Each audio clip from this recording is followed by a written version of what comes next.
Right నమస్తే welcome to mirror TV నేను పవన్ మనం గత 4 రోజుల నుంచి చూస్తున్నాం తెలంగాణ రాష్ట్ర వ్యాప్తంగా గొడవలు జరుగుతున్నాయి ముఖ్యంగా ఏదైతే ప్రస్తుతం ఉన్న సీఎం రేవంత్ రెడ్డి గారి నియోజకవర్గంలో కొడంగల్ నియోజకవర్గంలో ఈ 3 గ్రామాలకు చెందిన చాలా వరకు ఈ 3 గ్రామాలకు సంబంధించిన ప్రజలు కావచ్చు ఏదైతే రైతులు ఆవేదన చెంది కలెక్టర్ పైన కావచ్చు అధికారులపైన దాడి చేయడం జరిగింది ఎందుకు దాడి చేయాల్సి వస్తుంది నిజంగానే అధికారులు కావచ్చు నాయకులు ప్రజలకు ఎందుకు మెప్పించలేకపోతున్నారు ఒకవైపు సీఎం గారి సొంత నియోజకవర్గం కొడంగల్లో దాడులు జరుగుతున్నాయి మరోవైపు ఇదే హైదరాబాద్ తెలంగాణ రాష్ట్ర రాజధానిలో కూడా అవే గొడవలు జరగాల్సి వస్తుంది ఎందుకు జరుగుతుంది ఒకవైపు మూసీ పేరుతో పర్యావరణాన్ని రక్షిస్తామంటూ రాష్ట్ర ప్రభుత్వం మూసీ పేరుతో మూసీ ప్రక్షాళన అంటూ ఒకవైపు తీసుకొస్తుంది ఇదే పర్యావరణాన్ని ఖరాబ్ చేస్తూ మరోవైపు రైతులను రోడ్ల మీద పడిస్తూ కొడంగల్ ఏదైతే నియోజకవర్గంలో లగ్గిచెర్ల గ్రామానికి చెందిన ఈ ఫార్మాసిటీ కంపెనీలను తేవడానికి ట్రై చేస్తుంది చూద్దాం వీటిపైన మనం మాట్లాడే ప్రయత్నం చేద్దాం మనతో పాటు బక్కా జెడ్సన్ గారు ఉన్నారు అన్న ఏంటి ఒకవైపు మూసీ ప్రక్షాళనని పర్యావరణం రక్షిస్తామని ఇక్కడ అంటున్నాం ఇదే కొడంగల్ నియోజకవర్గంలో ఒకవైపు ప్రకృతిని ఖరాబ్ చేసే ప్రయత్నం చేస్తున్నారు ఎలా చూడొచ్చు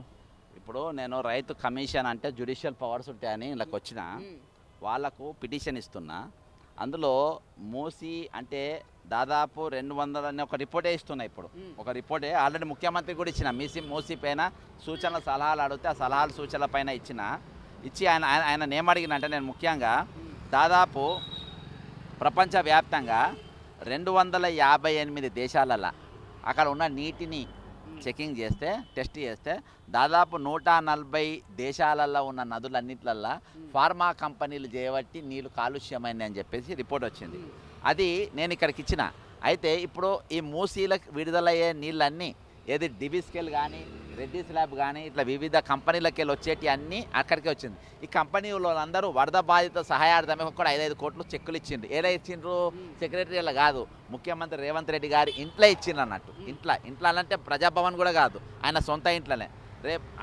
ఆయన సొంత ఇంట్లోనే అది ఇవ్వడం జరిగింది అయితే మనం చెక్కు తీసుకున్నా ఎన్కేం తీసుకున్నా మనకు తెలియదు ఈరోజు నేను ఒకటే చెప్తున్నా ఈరోజు పంజాబ్ రైతులను 3 నల్ల చట్టాల వ్యతిరేకంగా పంజాబ్ రైతులకు వాళ్ళ ఉద్యమానికి మద్దతు ఇచ్చిన రాహుల్ గాంధీ గారు ప్రియాంక గాంధీ గారు జాతీయ కాంగ్రెస్ పార్టీ హర్యానా రైతులకు అక్కడ బార్డర్లో ఏదైతే ఉద్యమం జరిగిందో నెలల పాటు సంవత్సరాల పాటు నడిచింది దాన్ని మొత్తం వీళ్ళు మద్దతు తెలిపారు ఈరోజు ఏదైతే పంటలకు వాళ్ళు పండించిన పంట గిట్టుబాటు ధర ఇవ్వాలని చెప్పేసి వాళ్ళు పోరాటం చేసిండ్రు అదే పోరాటం ఈరోజు పంటల కోసం కాదు ఇక్కడ ఆ పంటలు పెండే భూమిలో గుంజుకుంటుండ్రు ఇక్కడ మీరు రేవంత్ రెడ్డి గారు ఎన్ని ఊరు 1 ఊరు 2 ఊరు కాదు బాజాత హక్కింపేటు పూలపల్లి లక్చర్ల 3 ఊర్లలో ఈరోజు వాళ్ళ భూములు బలవంతంగా వాళ్ళ దగ్గర భూములు గుంజుకొని వాళ్ళు కలెక్టర్ వాళ్ళ తరఫున పోయి మీకు ఒరిజినల్గా అయితే మీకు 5 లక్షలు 6 లక్షలు ఇవ్వాలి కానీ రేవంత్ రెడ్డి గారు పెద్ద హృదయం తీసుకొని మీకు 10 లక్షలు ఇస్తుండ్రు అంటుండు మీరు మరి భూములు ఇవ్వాలి కదా అంటే ఇప్పుడు నా బంగారు పుట్టల ఏలు పెడితే నేను కుట్టానా అని చీమంటా చూసినావా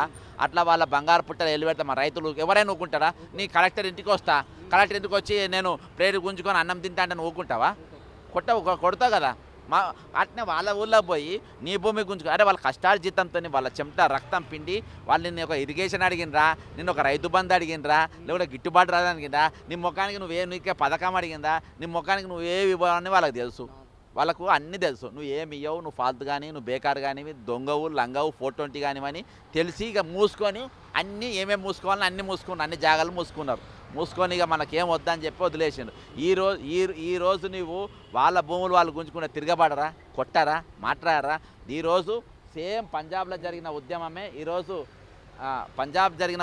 ఈరోజు ఇక్కడ జరుగుతూ ఉంది కాబట్టి ఈరోజు నేను చెప్పేది ఏంటంటే మీరు ఈరోజు ఈ రాహుల్ గాంధీ గారు వెంటనే 3 గ్రామాలు కూడా విజిట్ చేయాలి రాహుల్ గాంధీ వెంటనే రావాలి మీరు రైతు దీక్షలను చేసిండ్రు రైతు చట్టాల వ్యతిరేకంగా మీరు కొట్లాడినరు ఈరోజు ఏది రైతు డిక్లరేషన్ అని చెప్పి మీరు ప్రోగ్రామే పెట్టిండ్రు కాబట్టి ఇక్కడ రైతుల భూములు గుంజుకుంటుండ్రు ఏవైతే మరి భారతదేశం మొత్తం నువ్వు ఏది రైతుల భూములు గుంజుకుంటారు దానికి మా చట్టంగా బీజేపీ ప్రభుత్వం మొత్తం లాగం చేస్తుందని చెప్పిండ్రు ఏది రాహుల్ గాంధీ గారు బాజాప్తా ఈరోజు పార్లమెంట్లో మాట్లాడండి ఇగో खत्म कर दिया अगर आप जानते नहीं हो चेक कर लो हर स्टेट में हर भाजपा की स्टेट में खत्म कर दिया అదేంటా ఇక్కడ ఒక్కొక్క దగ్గర किसानों को डराने के लिए लैंड एक्विजिशन बिल जो हम लाए थे उनकी जमीन की रक्षा करने के लिए उनको सही compensation देने ఓకేనా ఏమని చెప్పింది రాహుల్ గాంధీ వాళ్ళ రైతుల భూములు కాపానికి రైతుల భూములకు ఒకవేళ ఎక్వేషన్ మంచి ధర ఇయ్యనికి అని చెప్పి మేము చట్టం తెచ్చినాము అవి బీజేపీ తుంగలో దొక్కుతుంది ప్రభుత్వం ఉన్న కాడ అని చెప్పిండు మరి తెలంగాణ బీజేపీ లేదు కదా Rahul Gandhi mister Rahul Gandhi in Telangana there is no BJP ruling in Telangana Congress is ruling okay ఒకవైపు గతంలో ఏదైతే మీరు అన్నట్టు నల్ల చట్టాలకు వ్యతిరేకంగా రైతులకు మీద ఇచ్చిన నల్ల చట్టాలకు వ్యతిరేకంగా కొన్ని నెలలే గతంలో కాంగ్రెస్ పోరాడింది వీళ్ళు ప్రతిపక్షంలో ఉన్నప్పుడు చాలాసార్లు విమర్శించారు కానీ ఇప్పుడు ఏదైతే వాళ్ళు చెప్తున్న మాటలు రేవంత్ రెడ్డి గారి అల్లుడు కోసము ఆ ఫార్మా కంపెనీలు తీసుకురావడం ఎంతవరకు న్యాయం అంటారు ప్రజలను ఒప్పించకుండా పోను వాళ్ళ ఇళ్ళలోకి వచ్చి పోలీసులు దౌర్జన్యంగా అర్ధరాత్రి వాళ్ళని ఎత్తుకపోవడాన్ని ఎలా చూడొచ్చు ఇప్పుడు వాడు ఇష్టం ఉంటే అమ్ముతారు లేకుండా లేదబ్బా వాళ్ళ నువ్వు ఖమ్మంలా గత ప్రభుత్వం రైతుల బేడీలు వేసిందని చెప్పి నువ్వు చెప్పినావు అర్థమైందా ఇవాళ మరి నువ్వేమేస్తున్నావు బేడీలు వేసి 16 మందిని జైలుకు పంపినావు అర్థమైందా వాళ్ళ దగ్గరికి పోతావు వాళ్ళ కవ్వింపు చర్యలు పాల్పడతావు వాళ్ళు రెచ్చగొడతావు అక్కడ ఎవరు బీఆర్ఎస్ నాయకులు అంతటి ఉంటారు కాంగ్రెస్ వాళ్ళు లేరా అనలేరా రైతులు భూములు కోల్పోయినారు కాంగ్రెస్ వాళ్ళు లేరా ఇప్పుడు ఊర్లు పోతున్నాయంట ఇండ్లు పోతున్నాయంట మేము ప్రత్యేకంగా రేవంత్ రెడ్డి వచ్చినప్పుడు మేము ఎగిరినాము ఇప్పుడు మమ్మల్ని ఆటాడిస్తున్నాను వాళ్ళే చెప్తున్నారు అక్కడ ఉన్న ప్రజలు అవును అయితే వాళ్ళు ఇది చేస్తున్నారు ఈరోజు ఇది అంత ఎందుకు బ్రదర్ నేను అందుకని చెప్తున్నా రేవంత్ రెడ్డి గారు ఇవాళ నీ ఊర్లే పోయే పరిస్థితి లేదు నువ్వు నిజంగా నీ ప్రజలు వాళ్ళు బీఆర్ఎస్ వాళ్ళు అంటున్నావు కదా రైట్ చలో నువ్వు ఎమ్మెల్యే రాజీనామా చేయి ఇద్దరం పోటీ చేద్దారా నువ్వు ముఖ్యమంత్రికి అనర్హుడివి ఎమ్మెల్యేకు అనర్హుడివి సర్పంచ్ కూడా నువ్వు పనికిరావు నువ్వు వెంటనే రాజీనామా చేసిరా ఇద్దరం కలిసి పోటీ చేద్దాం అంటే మనం గతంలో చూసినాం తెలంగాణ ఉద్యమంలో భూమి గురించి ఎన్నో పోరాటాలు జరిగినాయి మళ్ళీ ఈ భూమి గురించి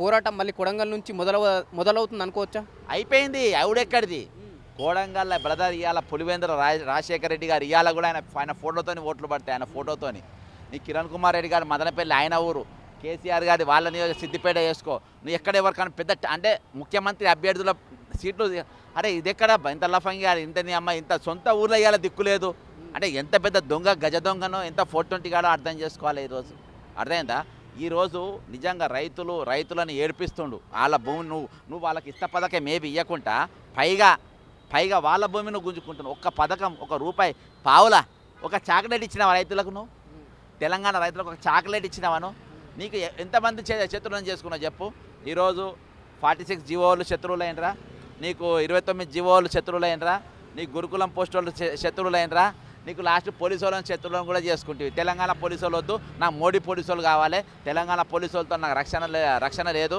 వీళ్ళు ఎప్పుడు కొడతారో నాకు తెలియదు తెలంగాణ పోలీస్ స్టేషన్లలో కూడా నేను పోవద్దు నాకు మోడీ పోలీసు వాళ్ళని కావాలని ఇలా మోడీ పోలీసు వాళ్ళని తెచ్చుకొని నువ్వు కావాలి కాస్తాను నువ్వు హోంమంత్రి ఏమో తెలంగాణ పోలీసుకు నువ్వు హోంమంత్రివి తెలంగాణ పోలీసుకు నువ్వు ఇక్కడ ఏది ముఖ్యమంత్రి నువ్వు అర్థమైందా ఇంత బేకు ముఖ్యమంత్రిని ఇంత పనికిమాలిన ముఖ్యమంత్రిని ఇంకా దద్దమ్మ ముఖ్యమంత్రిని ఇక ఏమనంటే ఇక నేషనల్ మీడియాకి ఈ మధ్యలో ఇంగ్లీష్లో మాట్లాడుతాడు అర్థమైందా ఇంగ్లీష్లో మొత్తం మైకులు పెట్టుకొని పెద్ద మాట్లాడుతాడు సినిమాలు చూస్తాడు మొన్న చూసినాం మహారాష్ట్రకి వెళ్ళి తెలంగాణలో పూర్తి 6 గ్యారెంట్లు అమలైనని చెప్పేసి అక్కడ పెద్ద ప్రెస్ మీట్ పెట్టి స్టేట్మెంట్ ఇచ్చి నిజంగానే తెలంగాణలో 6 గ్యారెంట్లు అమలైనాయా నేను చెప్తున్నా చాక్లెట్ ఇవ్వలేదు అంటున్నా కదా అక్కడ పోయి ఏం లేదు ఒక సినిమా లేదో ఇంగ్లీష్ మాట్లాడతాడు వాటు దెట్ట అని అర్థమైందా వాటు దెట్ట ఆ ఇంగ్లీష్ నేర్చుకున్నాడు అర్థమైందా ఒక తెలుగు ఆయనకు తెలుగే రాదబ్బా తెలుగు రాక అన్ని బూతులు మాట్లాడతాడు నోరు తెరిస్తే అబద్ధమే అరే 6 పథకాలు అంటాడు వీళ్ళకి రైతులకు బోనస్ ఇచ్చినా అంటాడు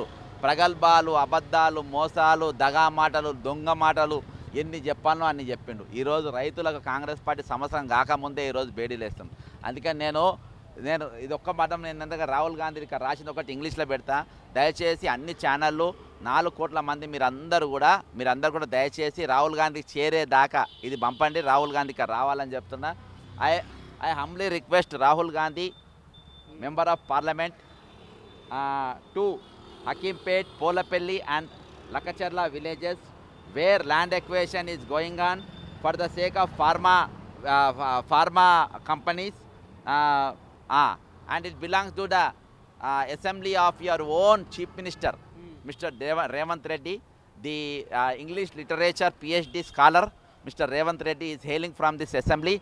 So I humbly request Revanth Reddy ji to visit these three places, and also you are the only person who can protect these 3 villages people, these 3 villages farmers Moreover, these villages people belongs to SC, ST and OBC communities, most of them.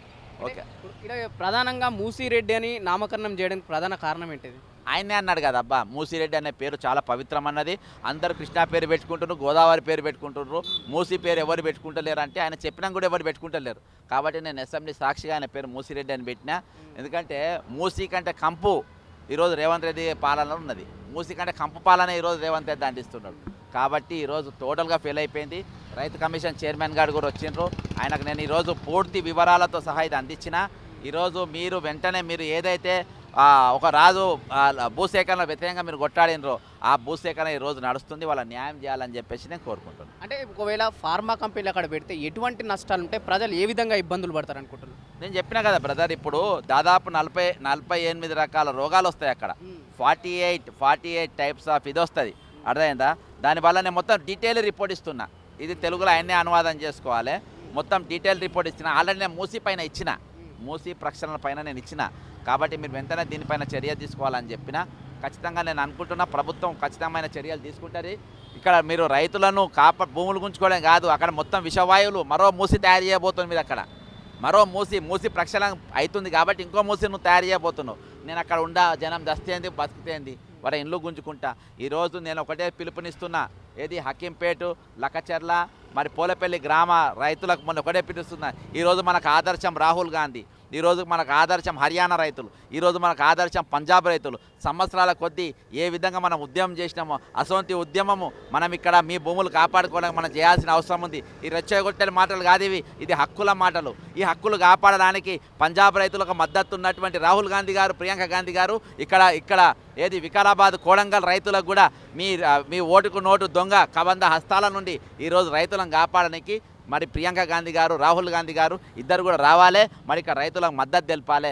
జైల్లో ఉన్న వాళ్ళని కూడా మీరు పోయి పరామర్శించాలి. ఇదివరకు గత ప్రభుత్వాలు జైల్లో పెడితే మీరు పోయి పరామర్శించారు కదా, ఈరోజు వీళ్ళని కూడా పెట్టినరు. వీళ్ళని పోయి మీరు 16 మంది రైతులు జైల్లో ఉన్నారు. రేపు ఇంకెంతెంత మద్దతు తెలియదు. ఈరోజు మనము మణిపూర్లో ఇంటర్నెట్ కరెంటు తీసేసి అక్కడ దాడులు చేస్తున్నామని చెప్పిండ్రు. మణిపూర్ కంటే ఈరోజు కోడంగల్ మరో మణిపూర్ లెక్క తయారైపోయింది, మరో బంగ్లాదేశ్ లెక్క, మరో ఆఫ్ఘనిస్తాన్ లెక్క తయారైపోయింది. అక్కడ ఈరోజు ఇంటర్నెట్ కనెక్షన్ లేదు, కరెంట్ కనెక్షన్ లేదు. ఆ రెండు కట్ చేసి మధ్యరాత్రి వాళ్ళని ఎత్తుకపోయినట్ట. వాళ్ళు మాఫియాలా, వాళ్ళ దొంగల, వాళ్ళ టెర్రరిస్టుల, వాళ్ళ భూమి కోసం వాళ్ళు కొట్టాడినరు. వాళ్ళ భూమిని నీ భూమి గుంజుకుంటలేరు కదా, నువ్వు వాళ్ళ భూమి గుంజుకుంటుంటే వాళ్ళ భూమి కోసం వాళ్ళు తిరగబడ్డారు. దానికి సంబంధించి తిరగబడ వాళ్ళు రెచ్చగొడతారు. మళ్ళీ మంత్రులతో స్టేట్మెంట్లు ఇప్పిస్తారు. శ్రీధరబాబు, పొన్న ప్రభాకర్ మాట్లాడతారు. ఇది న్యాయమా? ఇది న్యాయమా? కాళేశ్వరం న్యాయమా? కాళేశ్వరం భూములు పోయినాయి అన్నారు, మనం నిలబడ్డాం ఆ రోజు. మరి అది తప్పైతే మరి తప్పు కాదా? అక్కడ కాళేశ్వరం కనబడుతుంది, అర్థమైందా? ప్రాజెక్ట్ ఏదో కట్టిండ్రు, ఆయన నీళ్ళదేదో కట్టిండ్రు. మరి అది మరి ఇక్కడ ఎవరిని కనబడుతుంది? వీళ్ళు అల్లుడు కనబడుతుంది. ఇక్కడ అల్లుడు కోసమైనా ప్రజలను ఇబ్బంది పెడుతుంది, ఇంత నిర్బంధాల్లో కొనసాగుతుంది కొడంగల్. అక్కడ తిరుపతి రెడ్డి పేరు కూడా వెళ్ళింది. అక్కడ తిరుపతి రెడ్డి కూడా అడిగినట్టు వాళ్ళ భూములను అల్లుని కంపెనీలు అంటుంటే ఏమన్నా కానీ వాళ్ళ కంపెనీ. నేను ఒకటే అడుగుతున్నా బ్రదర్, నువ్వు కంపెనీ పెడతా అంటున్నావు కదా రేవంత్ రెడ్డి, ఆ కంపెనీలో డీటెయిల్డ్ ప్రాజెక్ట్ రిపోర్ట్, DPR అంటే డీటెయిల్డ్ ప్రాజెక్ట్ రిపోర్ట్ నీకు తెలియదు కాబట్టి నేను చెప్తున్నా, అర్థమైందా? డీటెయిల్డ్ ప్రాజెక్ట్ రిపోర్ట్ నువ్వు తీసుకురా, అక్కడ ఏ కంపెనీ పెడుతున్నావు చూపించు, అప్పుడు భూసక్కర సేకరణ కోసం ముందుకు రా. అప్పటిదాకా నీవు ఈ దొంగ మాటలు, లంగ మాటలు చెప్పి పేదల భూములు గుంజుకునే ప్రయత్నాలు చేయొద్దు. రైట్, ఇది పరిస్థితి. అయితే కొడంగల్లో గత కొన్ని రోజులుగా జరుగుతున్న గొడవలకు బక్కా జెర్సన్ గారు కూడా తన వాయిస్ వినిపించడం జరిగింది. రేవంత్ రెడ్డి గారు భూసేకరణ గురించి చేస్తున్న ఇలాంటి వ్యతిరేకమైన చర్యలు తీసుకోవద్దు, ప్రజలకు మంచిది కాదు. అక్కడ ఏదైతే దాదాపు 40 పైగా రోగాలు వస్తాయి ఈ ఫార్మా కంపెనీలు ఏర్పాటైతే అనే విషయాలు కూడా చెప్పడం జరుగుతుంది. చూద్దాం ప్రభుత్వం ఎంతవరకు దీనిపైన స్పందిస్తుంది, రేవంత్ రెడ్డి గారు ఎంతవరకు దీనిపైన స్పందిస్తారు. నిజంగానే ఏదైతే ఈ ప్రాజెక్ట్ వెనక్కి తీసుకుంటారు, లేకుంటే ఆ రైతులను ఇబ్బంది పెట్టి ముందరికి తీసుకుపోతారనే విషయాలు కూడా మనం వేచి చూడాల్సిన అవసరం ఉంది. కెమెరామెన్ కిరణ్తో పవన్, మిర్రర్ టీవీ, హైదరాబాద్.